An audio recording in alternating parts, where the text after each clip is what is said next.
guys, this is Meenakshi here and welcome to your Amuse class। और I hope आपको previous video पसंद आई होगी और आपके एग्ज़ाम्स में बहुत यूज़फुल रही होगी।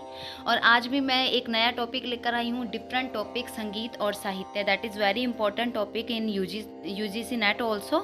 तो आई होप आपके इससे रिलेटेड डाउट क्लियर हो जाएंगे। और इस वीडियो से और इस टॉपिक से रिलेटेड जो क्वेश्चन आएगा ना, वो थ्योरी बेस पे आएगा। इट्स मीन कि एक पैसेज आ गया या कुछ लाइंस आ गई तो उसमें वो क्वेश्चन आंसर पूछ सकते हैं। ठीक है, इसमें ऐसे क्वेश्चन बनते हैं, संगीत और साहित्य में ऐसे क्वेश्चन बनते हैं। तो आई होप ये आपको इससे रिलेटेड जो भी डाउट होगा वो क्लियर हो जाएगा। और बहुत ईजी टॉपिक है, कहने को इजी है, लेकिन इसका पास्ट और इसका इतिहास, हिस्ट्री पता होना ही हमें बहुत ज़रूरी है। ठीक है, तो मैंने कुछ मोस्टली जो टॉपिक्स हैं उसको क्लियर करने की कोशिश किया ताकि आपके इससे रिलेटेड डाउट्स क्लियर हो जाएं। तो हम स्टार्ट करते हैं। साहित्य संगीत कला विहीनः साक्षात पशु पुच्छ विषाणहीनः। इसका मीन है कि साहित्य, संगीत और कला से विहीन जो मनुष्य होता है वो नाखून और सींग रहित पशु के समान होता है।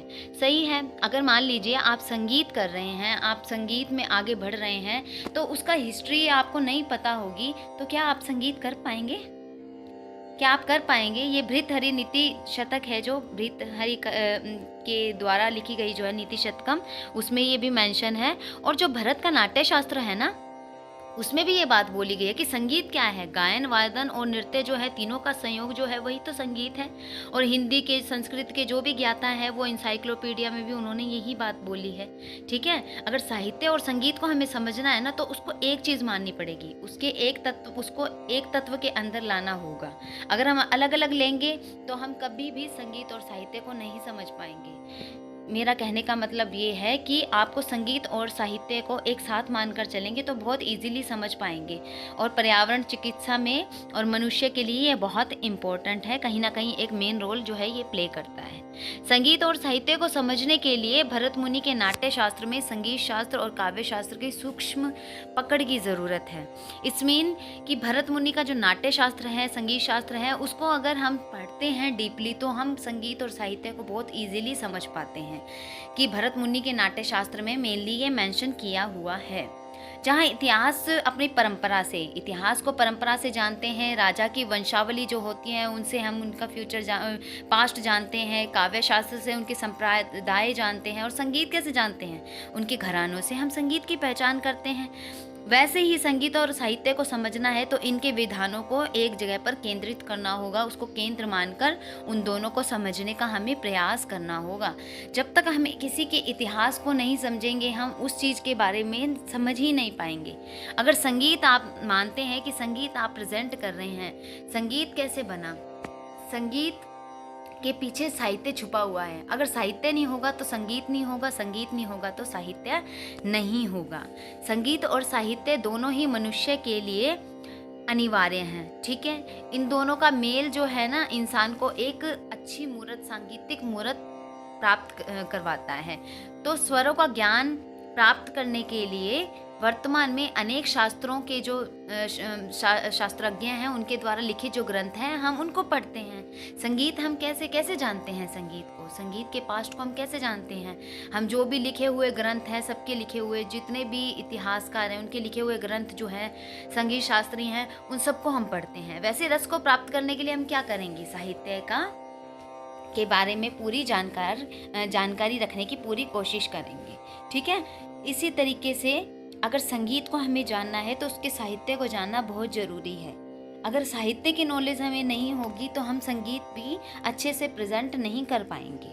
ठीक है, तो आप इसे एक बात अच्छे से समझिए कि संगीत और साहित्य आपस में बहुत जुड़े हुए हैं, इनको अलग ना समझें। ठीक है, जैसे मान लीजिए गीत, गज़ल और भजन है, ठीक है, काफ़ी प्रचलन में है आज वर्तमान में। तो इसका सबसे बड़ा योगदान क्या है, शब्द रचना। ठीक है, शब्द रचनाएं इनकी पहचान है, जो कि साहित्यिक ज्ञान से प्राप्त होती है। हम इनको कंपोज कैसे कर सकते हैं, हम कैसे लिख सकते हैं। जो बड़े बड़े कवि हैं, वो सब राइटर्स हैं, वो कैसे लिखते हैं, उनको साहित्यिक कहीं ना कहीं नॉलेज है, शब्दों की नॉलेज है, तभी तो वो उस क्रिएशन को, उस रचना को वो बना पा रहे हैं। अगर उनको साहित्यिक नॉलेज नहीं होगी, स्वरों, उनको शब्दों का मतलब नहीं पता होगा, क्या वो रचना, किसी भी चीज़ को कंपोज कर पाएंगे? अगर शब्द रचना अच्छी होगी, सौंदर्यपूर्ण होगी, प्रभावशाली होगी, तभी तो वो रचना भी तो खुद ब खुद आकर्षक बनेगी। एग्जाम्पल ले लेते हैं, जैसे संगीत और साहित्य हैं, ठीक है, दोनों के मेल से गायन शैली बनी। जैसे गजल को ले लिया, ठीक है, और इस गायन शैली में गायन के साथ साथ ही इसका साहित्यिक पक्ष भी बेहद मजबूत होता है। आपने देखा होगा, जैसे गजल सम्राट हैं मेहंदी हसन खान साहब, ठीक है, और आप उनको ले लीजिए, बड़े गुलाम अली साहब को ले लीजिए, ठीक है। तो ये जब गज़ल प्रेजेंट करते हैं, कभी आपने नोटिस किया है कि उनके गज़ल के जो वर्ड्स हैं कई बार हमें समझ में नहीं आते, उर्दू की ट्रांसलेट किया हुआ होता है, लेकिन उन उर्दू के वर्ड को भी जब तक हम उसके अर्थ को नहीं जानेंगे ना, तो उसके भाव को भी समझना मुश्किल होगा, ठीक है। तो उन शब्दों के अंदर भाव छुपे हुए हैं, और उन भावों को जब हम जान लेंगे तभी तो हम संगीत आगे सामने प्रेजेंट कर पाएंगे। तो संगीत में गायन के साथ साथ ही साहित्यिक पक्ष को समझना बहुत ज़रूरी है, ठीक है। अगर गज़ल को गाना है तो उसके भाव को समझना ज़रूरी है, और भाव को हम कैसे समझेंगे, जब हमें शब्द का मतलब पता होगा। अगर हमें शब्द का मतलब ही नहीं पता, उसका मीन ही नहीं पता, तो भाव कैसे जागृत होंगे। उर्दू के कई वर्ड्स होते हैं, मैं खुद गज़ल गायकी करती हूँ, मेहंदी हसन खान साहब की बहुत टिपिकल लैंग्वेज होती है, बहुत टिपिकल वर्ड्स होते हैं, कई बार नहीं पता होते, तो वो उसका मीन मैंने अपने फादर से सीखने की कोशिश करी। किसी भी कला का अपना एक साहित्यिक पक्ष होता है, ये एकदम सही बात है। जिसे समझना भी बहुत ज़रूरी है, ये भी राइट है, खास तौर पर जब आप उस कला से जुड़े हुए हो। अगर आप मान लीजिए आप संगीत से जुड़े हुए हैं, संगीत की हिस्ट्री नहीं पता आपको गाना नहीं पता कैसे गाते हैं, भाव नहीं पता कैसे जागृत होते हैं, तो क्या आप संगीत को गा पाएंगे? क्या खाली एक गुनगुनाना ही संगीत है? संगीत के बारे में सब कुछ जानना ही संगीत है, ठीक है। भारतीय लोक संगीत में इन प्रश्नों के उत्तर जो है हम खोज सकते हैं। इलेक्ट्रॉनिक मीडिया है, आपने देखा होगा आजकल जो भी न्यूज़ चैनल्स वगैरह हैं, जो भी एड्स आती हैं, ठीक है, जो भी मूवीज़ बन रही हैं, विज्ञापन एड्स बन रहे हैं, जो भी बन रहे हैं, आप देखेंगे कि मोस्टली म्यूज़िक के बिना वो नहीं हो सकता। अगर हमें कोई डेंजर चीज़ शो करनी है तो डेंजर म्यूज़िक होगा, सॉफ्ट चीज़ शो करनी है तो सॉफ्ट म्यूज़िक होगा। हर हमारी एड के पीछे, मूवीज़ के पीछे म्यूज़िक छुपा हुआ है। अगर म्यूज़िक नहीं होगा तो ये विज्ञापन, मूवीज़, ये किसी भी काम की नहीं रहेंगी, ठीक है। स्थापत्य, मूर्ति कला, मिथक, पुराण और इतिहास को संगीत और साहित्य की पकड़ के बिना समझ पाना कठिन है। ये बात एकदम सही है। स्थापत्य कला है, जैसे मूर्ति कला है, मूर्ति कला भी हमने कैसे सीखी, हमने उसकी हिस्ट्री में चले गए। आपने देखा होगा कि सिंधु सभ्यता में और भी दूसरी सभ्यताएं हैं, उनमें खुदाई के दौरान बहुत मूर्तियां मिली, बहुत कुछ खजाने मिले, तो उससे हमें क्या पता चला, उससे हमें उसके इतिहास के बारे में पता चला। वैसे ही मूर्ति कला, मिथक, पुराण जो है, इनसे हमें इतिहास का पता चलता है, ठीक है। इसी तरीके से रीतिकालीन समय में महान संगीत ग्रंथों की रचना और संगीत की विधाओं का स्वरूप आज भारतीय संगीत में एक अनुशासन और अध्ययन के विषय के रूप में स्थापित हो चुका है, और इस बात को हम सच मानते हैं, इस बात को हम ठुकरा नहीं सकते।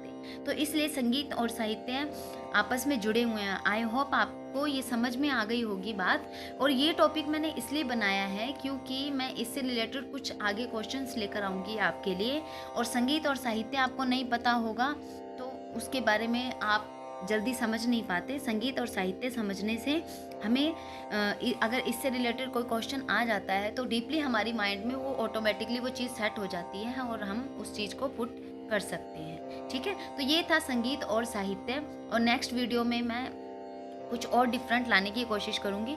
आई होप ये सबको समझ में आई होगी। प्लीज़ अगर आपको ये वीडियो अच्छी लगी हो तो लाइक कीजिए, सब्सक्राइब कीजिए, बेल आइकन को क्लिक कीजिए, और मोस्टली जितने भी आपके म्यूज़िक के स्टूडेंट्स हैं प्लीज़ ज़्यादा से ज़्यादा बच्चों को शेयर कीजिए, ताकि म्यूज़िक की नॉलेज सबको हो, सब अच्छा मटेरियल प्राप्त कर सके। इसी प्रकार अगर आपको म्यूज़िक से रिलेटेड PDF चाहिए तो आप हमारा कोर्स ज्वाइन कर सकते हैं, और उसमें आपको सारा मटेरियल प्रोवाइड कर दिया जाएगा। Thank you so much.